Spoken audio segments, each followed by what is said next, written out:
Thank you for tuning in to another edition of our toy review. This time we feature two legends of Marvel Comics, Mighty Thor and Captain America. Okay, first of all, I would want to make notice na mas malit yung skills nila ngayon kumpara dun sa Marvel Legends na nilabas some years ago. I think this has got something to do with economic reasons. Alam naman natin ngayon sa US, medyo taghirap. So, they come up with an idea na makapag-release ng laruan na in a cheaper price but somehow without sacrificing too much ng quality. Yet, ang sinacrifice na lang nila ay yung size.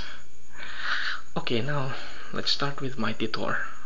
As we all know, we can notice here, maganda naman yung pagkakagawa, especially yung face niya. Maganda. But one thing that you would notice here as well is yung costume niya iba kumpara dun sa actual na cartoons and sa mga previous releases o sa mga yung mga previous releases na itong laruan na to. Kasi itim yung costume niya. And it seems na parang battle damage yung cape niya. Kung mapapansin niyo, butas yung cape niya dito. Ayan o, butas. Butas yan.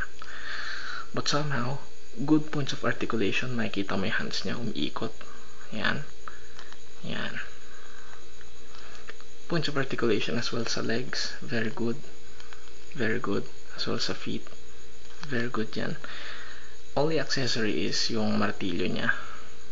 But somehow, I think I would also recommend this toy. Very good. Very good siya. Number 2 is Captain America. Now, if you notice, medyo black and white yung dating niya. Just to give you a background, itong si Captain America, yung character niya kasi is more of a World War II hero.